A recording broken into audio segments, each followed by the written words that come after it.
March 23, 1944. Berlin. The Reich Ministry of Armaments loomed like a scar in the heart of a city already battered by Allied firestorms. The marble corridors were silent, muffled by the dust of collapsing walls, as Albert Speer entered his office carrying the weight of a nation's final illusions. On his desk lay a sealed folder stamped Geheim nur für den Minister, secret for the minister only.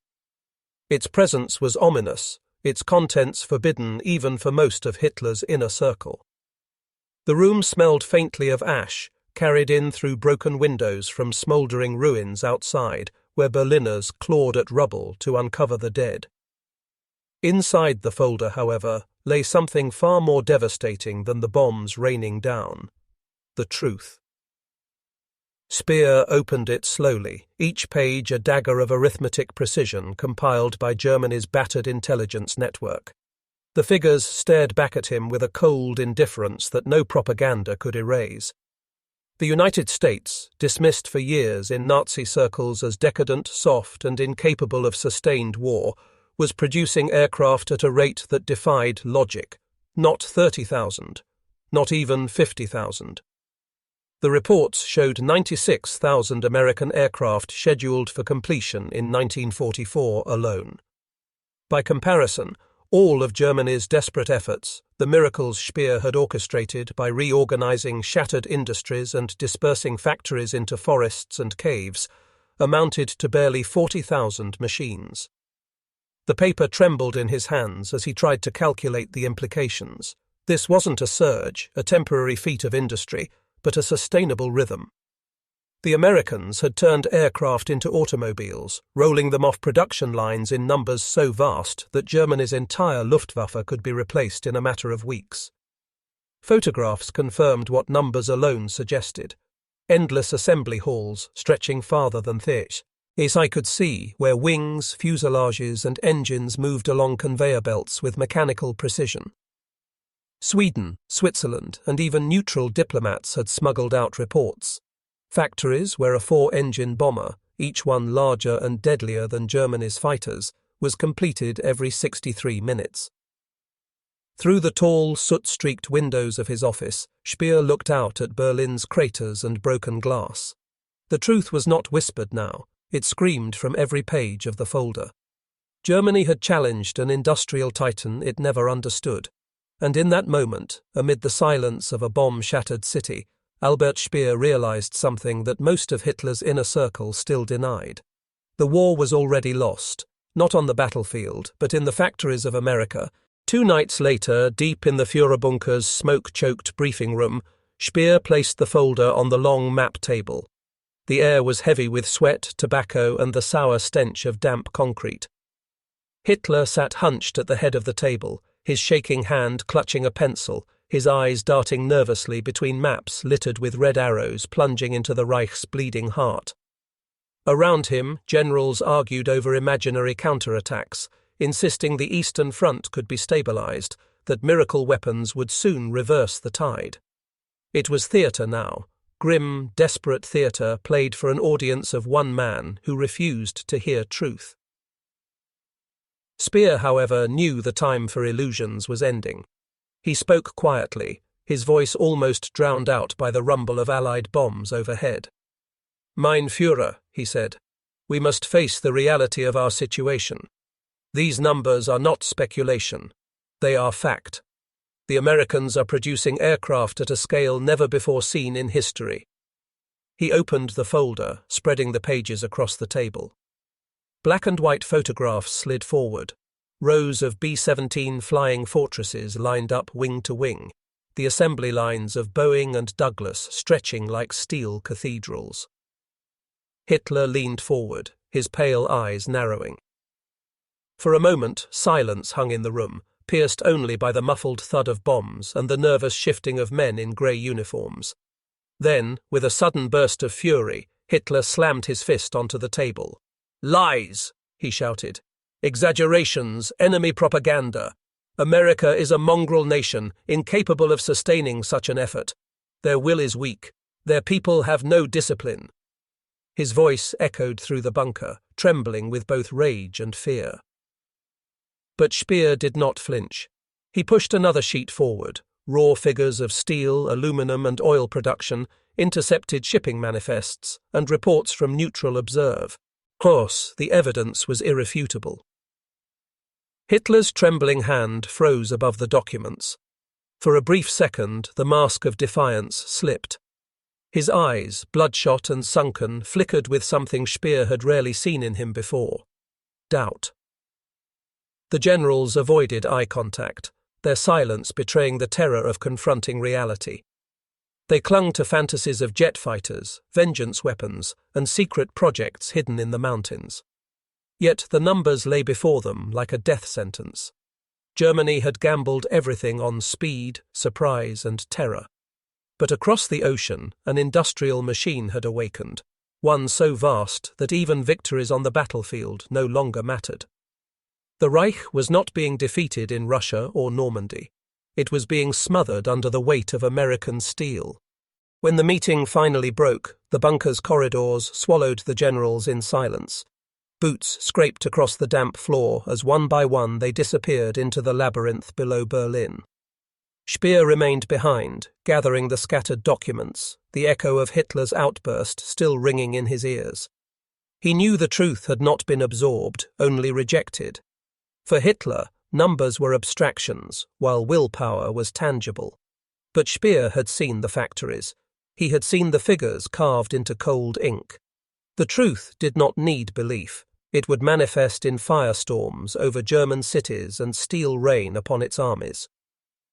Outside the bunker, Berlin was unravelling. Fires smouldered where bombs had fallen only hours before, black smoke rising like funeral banners into the sky. Women with hollow eyes dragged carts filled with broken furniture, scavenging wood to burn through the bitter cold. In the distance, air raid sirens wailed again, a sound that no longer sent people scrambling to shelters. They simply looked upward with resignation, as if the sky itself had declared them doomed.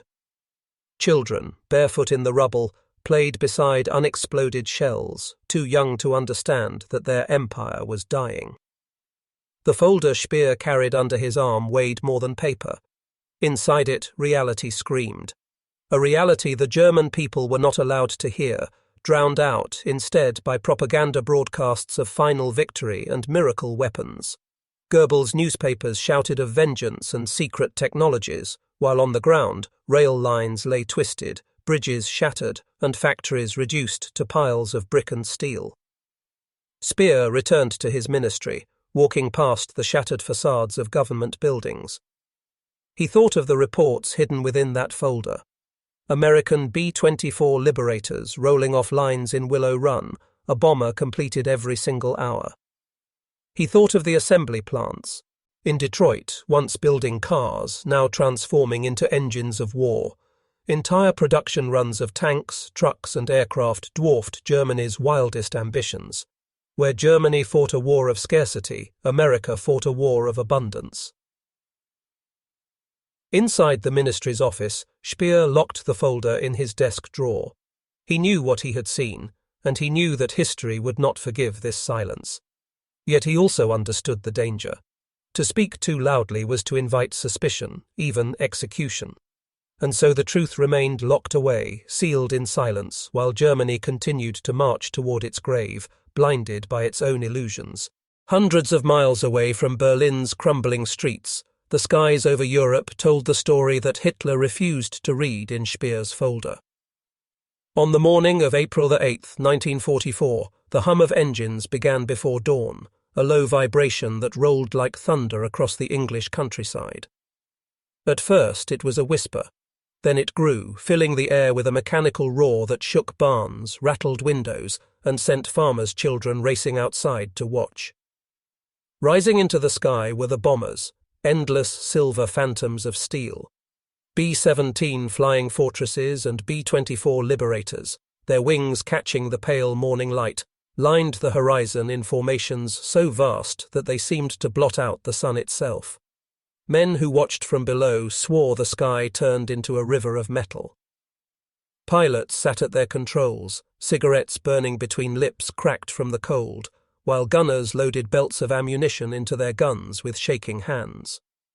Each bomber carried tons of explosives, but more terrifying than their payload was their sheer number. The Luftwaffe scrambled what it could. Messerschmitts and Focke-Wulfs clawed upward, engines straining, their pilots hardened by years of combat, yet outnumbered from the moment they left the ground. German radar operators stared in disbelief as their screens filled with wave after wave of enemy aircraft. For every bomber they destroyed, two more seemed to appear. The Americans could afford losses, Germany could not. Every pilot lost was irreplaceable, every aircraft shot down a wound that could not heal. Below, in the towns and cities of the Reich, civilians huddled in basements, clutching children to their chests as the sky above them groaned with engines. The whistle of falling bombs soon followed, and then the earth convulsed. Streets vanished under firestorms, factories collapsed in clouds of black dust, and the proud monuments of Germany's empire crumbled into rubble. Women emerged from cellars with bleeding hands, clawing through debris to find husbands, sons, or daughters who would never answer again. And yet, for all the horror, this was only one raid of many. Tomorrow, and the day after, and the day after that, more formations would rise from England's airfields. There was no pause, no chance for Germany to recover. Speer's folder had spoken the truth. This was not war on the scale of Europe's past. This was a storm of industry, a flood of steel and fire, and it was unstoppable. The air raid sirens had barely faded when Speer returned to the Reich Chancellery for yet another conference. The ground above still trembled from the shock waves of the previous night's bombardment. Dust drifted down from the cracked ceiling, and the dim lights flickered with each distant detonation. Outside, Berliners swept broken glass from their doorways, their faces hollowed by exhaustion, their silence broken only by the scrape of brooms and the wail of children who no longer feared the sirens. They feared silence, for silence meant their world had already collapsed. Inside the bunker, the atmosphere was suffocating. Maps stretched across the walls, dotted with pins that told stories of retreat and encirclement. The Eastern Front was bleeding, the Western Front preparing for an invasion, and yet Hitler ranted about jet squadrons that existed only on blueprints. His generals nodded, some out of loyalty, most out of fear. The reality of Allied strength could not be spoken here without risking one's life. Speer sat silently, the folder unopened in front of him. He remembered the reports of Willow Run, the American plant where bombers rolled off the line as if they were toys. He remembered the photographs of B-29s being assembled, machines so advanced that Germany had nothing to counter them. And yet here, in this room, fantasy reigned supreme. Hitler demanded the construction of underground factories, miracle weapons, and production increases that the shattered Reich could no longer deliver. The generals, their faces pale, promised compliance. No one dared to speak of impossibility. When the meeting ended, Speer remained behind. He approached Hitler cautiously, laying the folder once more on the table. "Mein Führer," he said softly, "if we are to have any chance, we must acknowledge the scale of the enemy's production. We must adapt, conserve, and focus on what is truly achievable." His words were measured, cautious, a plea disguised as obedience. Hitler glanced at the folder, then waved it aside with a trembling hand. "Numbers do not win wars, Speer," he muttered, his eyes glazed. "Willpower does. The Americans are soft. They will break before we do." Speer stared at him, the weight of despair pressing down like the rubble above their heads. He knew the truth. The Reich was not losing because of weak will. It was losing because it had awakened an enemy with resources so vast, so unimaginable, that even willpower could not bend reality. Outside, the sky thundered again, as if to remind him the storm was already here. That night, long after the last conference ended, Speer sat alone in his office. The building around him groaned with the scars of bombing, windows boarded, corridors blackened by soot. On his desk, the folder lay open, its pages scattered under the dim glow of a lamp. He traced the columns of numbers with his finger, steel production, fuel reserves, aircraft output, each figure an executioner's blade, silent but merciless. Outside, he could hear the distant hum of engines overhead, the echo of Allied bombers droning toward another German city. He thought of the young men at the front, soldiers buried in trenches on the Eastern Front, their rifles freezing in their hands, waiting for Soviet tanks that rolled endlessly out of factories deep beyond the Urals. He thought of the infantry on the Western Front, bracing against the coming invasion, staring across the Channel as rumours swirled of an armada greater than anything the world had ever seen. These men fought with courage, with loyalty, with desperation. But courage could not fill an empty fuel tank, nor stop the swarm of Allied aircraft overhead. Reports had already reached Berlin of Luftwaffe squadrons being torn apart in minutes. Veteran pilots, aces who had survived years of combat, were being cut down, replaced by boys barely out of training. Entire air wings vanished in a single raid. One young pilot had scrawled in his diary, "We rise into the sky like candles into a storm, and like candles we are blown out." Speer read these reports in silence, the words pressing heavier than the folder of statistics. Numbers told one kind of truth. The soldiers' last words told another. Yet Hitler refused to bend. He demanded more planes, more tanks, more miracles from an industry already crushed under ruins. Speer knew the factories could not keep pace. Raw materials were gone, oil fields lost, railways shattered. Each promise made in the bunker was a lie carried on trembling lips. And still he signed his name, gave his assurances, played his part in the theatre of delusion. But inside, something gnawed at him. A voice whispering that one day, when the Reich lay in ashes, the truth must survive. The folder was more than statistics, it was testimony. Proof that Germany's leaders had known the war was unwinnable, yet driven millions to death regardless. He closed the drawer and locked it, the metallic click echoing like a secret oath. Across the Atlantic in Detroit, the scene could not have been more different. Where Berlin was shrouded in smoke and rubble, Detroit pulsed with electricity and steel.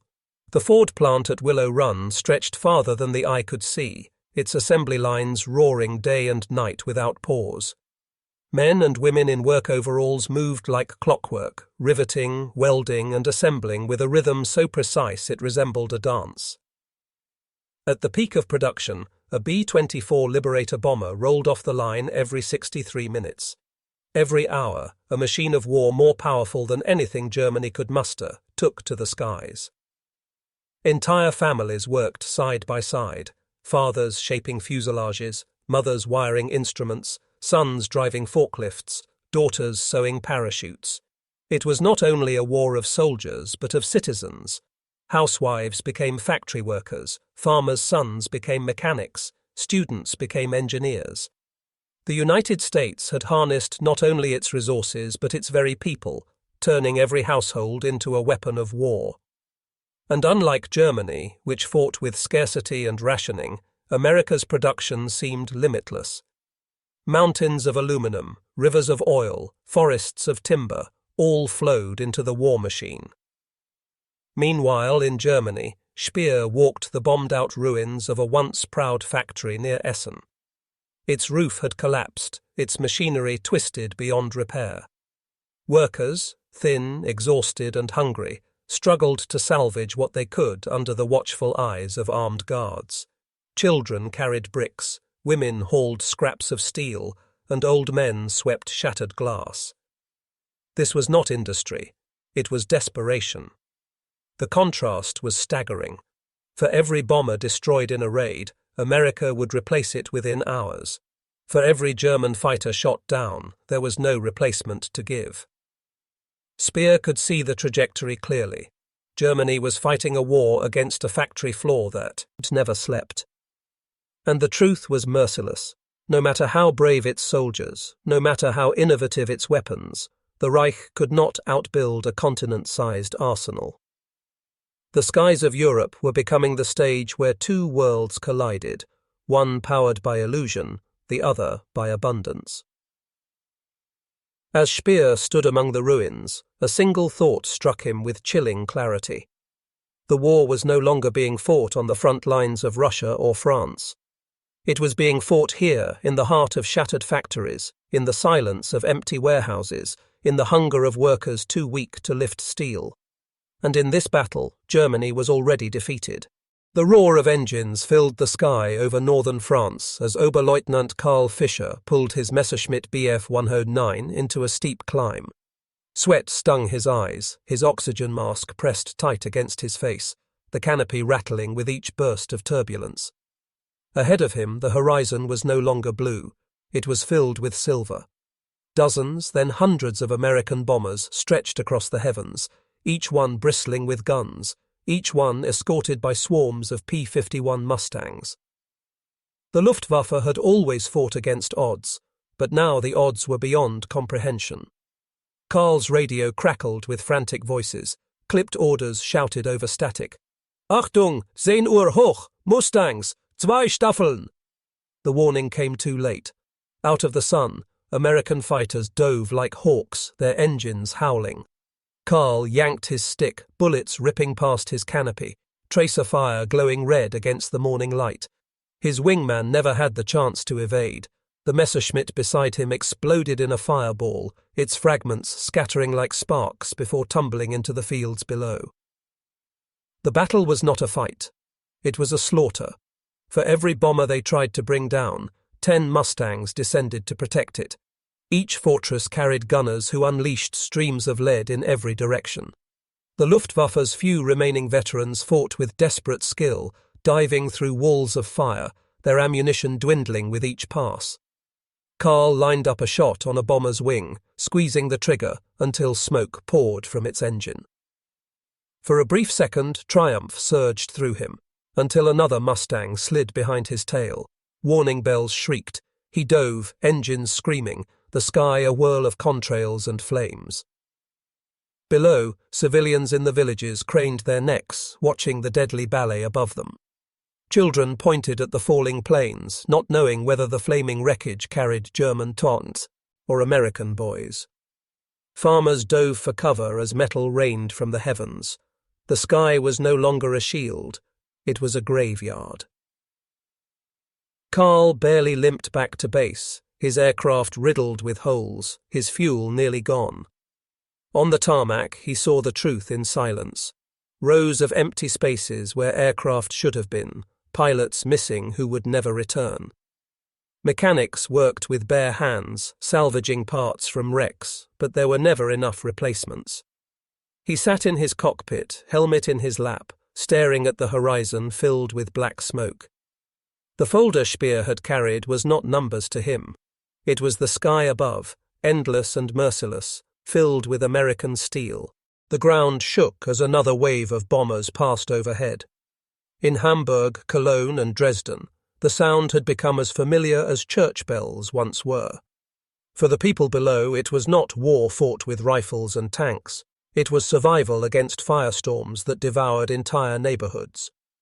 Mothers clutched their children as the sirens wailed, rushing down into basements already crowded with the stench of fear.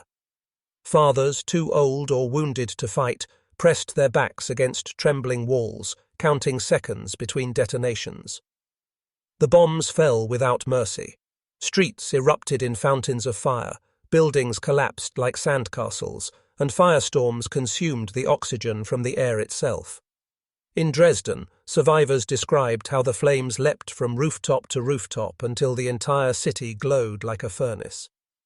People who fled the cellars suffocated in the open, their lungs seared by the heat, their bodies charred where they stood. Whole families vanished into ash in a single night. In the morning, the survivors emerged into a landscape unrecognizable. Churches lay in ruins, schools reduced to rubble, and hospitals flattened with patients still trapped inside. Women dug with bare hands, searching for loved ones beneath smoking beams. Children wandered aimlessly through the wreckage, calling names that no one answered. The illusion of victory that Goebbels' propaganda still broadcast over the radio sounded grotesque against the silence of burning streets. Yet the raids kept coming, relentless and mechanical. The Americans could send 1,000 bombers today, and another 1,000 tomorrow, and still have reserves untouched. Germany could no longer rebuild what was lost. Factories destroyed in January were bombed again in February. Railways repaired in March were shattered anew in April. It was not only the front lines that collapsed, it was the very heart of the nation beset, broken under the weight of a war machine too vast to resist. In whispers, the civilians began to say what the generals would not. Der Krieg ist verloren. The war is lost. They said it in bread lines, in the ruins of churches, in the silence of burned-out apartments. And though the Gestapo hunted for defeatism, dragging men and women away for careless words, the truth could not be stopped. It lived in the rubble, in the hunger, in the eyes of children who no longer remembered what peace looked like. And still, in Berlin, the bunker echoed with Hitler's voice, promising miracles that would never come. Albert Speer sat in the ruins of his ministry, staring at maps strewn across his desk. Outside, the muffled sounds of hammers and saws echoed as workers struggled to board up shattered windows, patch bomb holes, and salvage what little remained of industry. He had just returned from an inspection of the Ruhr, Germany's industrial heartland, and what he saw there haunted him.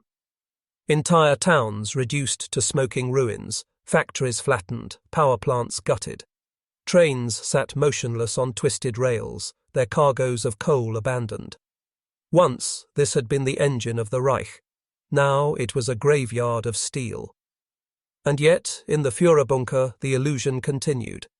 Hitler demanded miracles, jet squadrons built in secret caves, rockets launched in vengeance, weapons that would terrify the enemy into surrender. Speer knew the truth. The oil fields that fueled those dreams were gone. Romania's reserves had been bombed into dust. Synthetic fuel plants struggled to operate under constant attack. The Luftwaffe had pilots without fuel, tanks stood idle for lack of parts, and trucks rusted where they had broken down on muddy roads. The folder on Speer's desk was no longer a secret. It was a torment. Each page screamed a truth that no one dared to speak aloud. America had built more planes in a single year than Germany could in the entire war. Their factories worked in shifts around the clock, untouched by bombs, fed by limitless resources. Even if Germany produced a miracle weapon, it would drown under waves of American bombers before it ever reached the battlefield. But Speer was trapped. To speak too openly was to risk death. He had seen what happened to generals who voiced defeatism, stripped of command, humiliated, sometimes executed. And yet he felt a responsibility, not only to the Reich, but to history itself. If Germany was doomed to burn, then someone had to ensure the truth was remembered.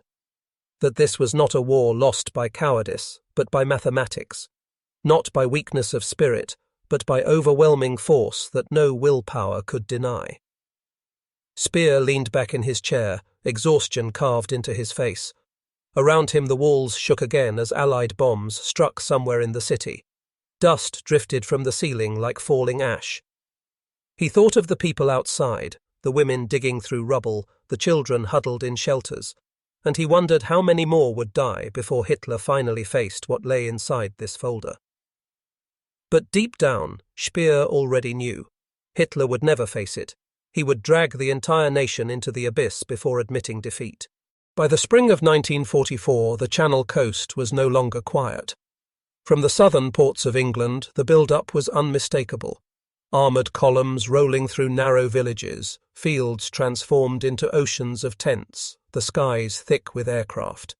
In barns, pubs and churches, American, British and Canadian soldiers crowded shoulder to shoulder, polishing weapons, writing letters home, and waiting for orders.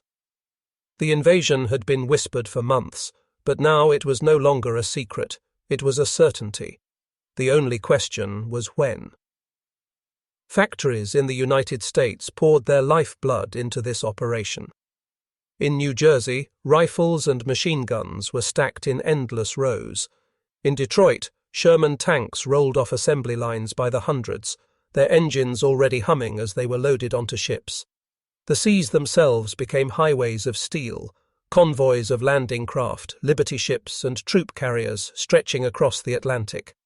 German submarines prowled, but they could not stem the tide. For every ship lost, 10 more arrived. On the beaches of Normandy, French civilians looked across the water, knowing something vast was coming. The German defenders dug deeper, building bunkers, laying mines and wiring defences, but many soldiers felt the same dread Speer carried in Berlin. They had seen the skies fill with bombers, seen the villages behind them flattened, and they knew the enemy they faced was not just soldiers, it was the wealth of nations united in a single purpose. In Berlin, the reports reached Speer's desk. Intercepts confirmed what was already obvious. The Allies were preparing for a landing on a scale never before attempted. Hitler dismissed it as a feint, convinced the real invasion would come at Calais. His generals whispered doubts, but none dared contradict him. Instead, they nodded, saluted, and repeated his illusions, while across the Channels, the greatest invasion force in history, gathered its strength. Speer looked again at his folder of statistics, then at the invasion reports. The two stories were the same. Numbers had already won.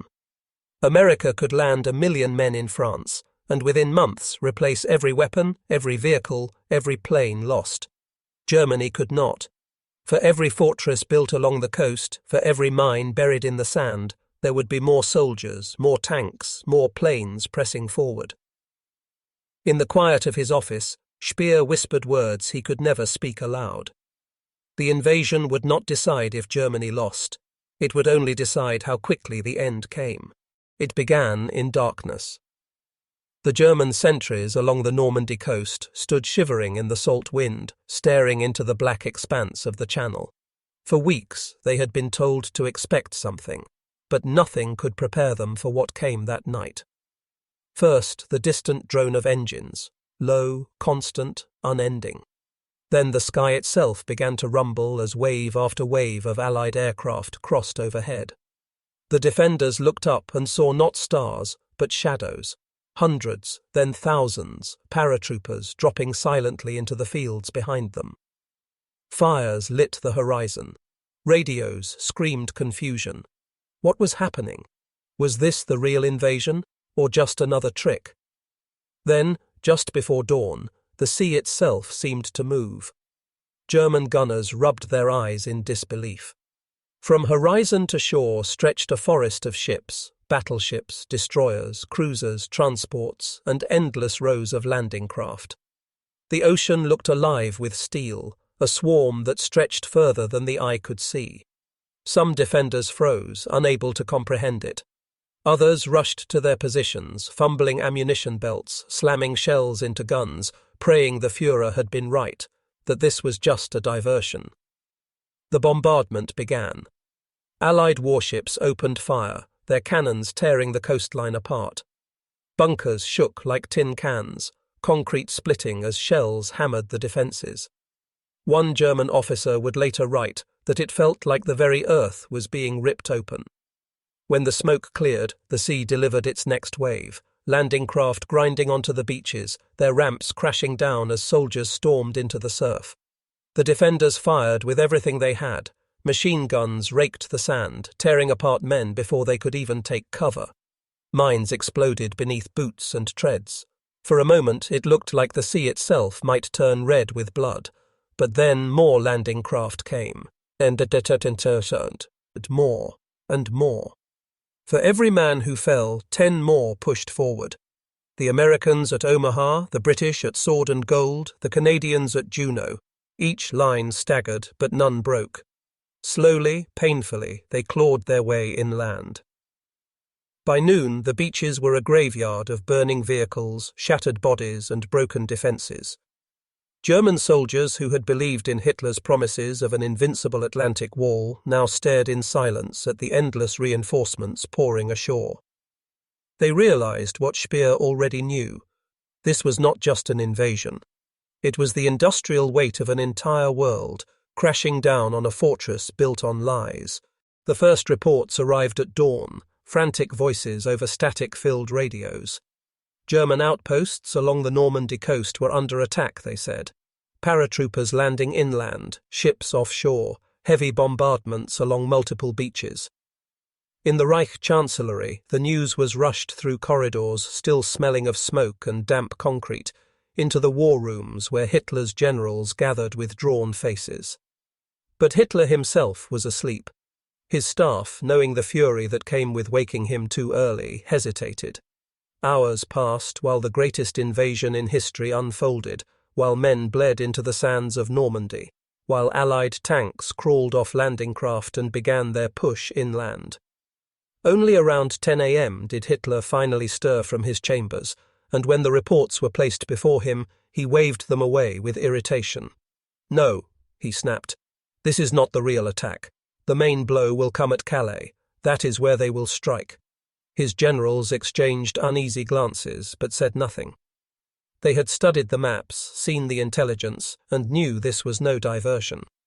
Yet in Hitler's world, contradiction was treason. So they nodded, saluted, and parroted his conviction. Even as reinforcements were held back, even as panzer divisions sat idle, waiting for orders that never came, the Führer clung to his illusion. Normandy was a trick. Calais was the target. Albert Speer received the news in his office, the folder of statistics still haunting his desk. He closed his eyes as the truth sank in. The invasion he had predicted had arrived, and yet Hitler was paralyzed, lost in his own delusions. Speer knew what this meant. Germany had no chance to throw the Allies back into the sea. Every hour lost, every hesitation, would only tighten the Allied grip.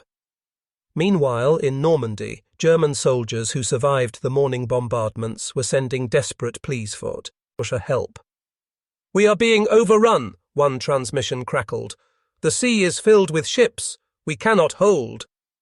Many messages ended mid-sentence, cut off by explosions or silence. By nightfall on June the 6th, the beaches of France were no longer German territory. They were Allied strongholds, sprawling bases where reinforcements poured ashore in waves, where supplies stacked high under the protection of naval guns and aircraft. In Berlin, Hitler slammed his fist on the table, raging against phantom betrayals, blaming his generals, blaming the weather, blaming anything but the truth. Speer watched in silence, the weight of inevitability pressing down harder than ever. The Reich had just been struck by a tidal wave, and it would never recover. The days after D-Day were chaos. The beaches of Normandy, once thought impregnable, became rivers of men, machines, and supplies flowing endlessly inland. The Allies had achieved the impossible, not just a landing, but a bridgehead that could not be broken. From there, the advance was merciless. Fields and hedgerows became battlefields, villages burned, and the thunder of artillery never ceased. German soldiers fought with courage, often to the last bullet, but they were no longer fighting men. They were fighting mathematics. The numbers were no longer in dispute. For every tank Germany could muster, the Allies fielded 5. For every plane lost, America replaced it with 10. For every soldier killed on the beaches, another stood ready to step ashore. The war of attrition Hitler had gambled on was now consuming his own armies. The Luftwaffe, starved of fuel and aircraft, barely rose into the skies. The panzer divisions, once the pride of the Wehrmacht, sputtered on empty fuel tanks. Supplies never reached the front in time, strangled by Allied bombers that owned the skies and severed every rail line, every bridge, every convoy. Inside Berlin, the mood turned from denial to quiet dread. Reports flowed in of Allied breakthroughs, of entire German units destroyed, of French resistance fighters cutting supply lines and ambushing retreating troops. Hitler raged louder, blaming treachery, betrayal, cowardice, anything but the truth that Speer's folder had revealed long ago. The Reich had been doomed not by weakness, but by inevitability. Albert Speer walked the corridors of power, knowing he was witnessing the unraveling of a dream built on lies. He thought of the millions who had died, the cities reduced to ash, the children orphaned, all sacrificed to a fantasy that could never have been sustained. Even in those final days, he recorded his knowledge, his statistics, his truth because he understood what Hitler could not. History would demand answers. By August, Paris would be free. By September, the Allies would cross into Germany itself. And by the spring of 1945, the nightmare would end in flames as the Red Army stormed Berlin and the Third Reich collapsed into dust. The war was not lost on the beaches of Normandy. It had been lost years before, in the factories of America, in the oil fields of the world, in the cold logic of numbers Speer once dared not speak aloud. D-Day was only the moment the illusion shattered, the day when the forbidden truth became undeniable. Germany had never stood a chance.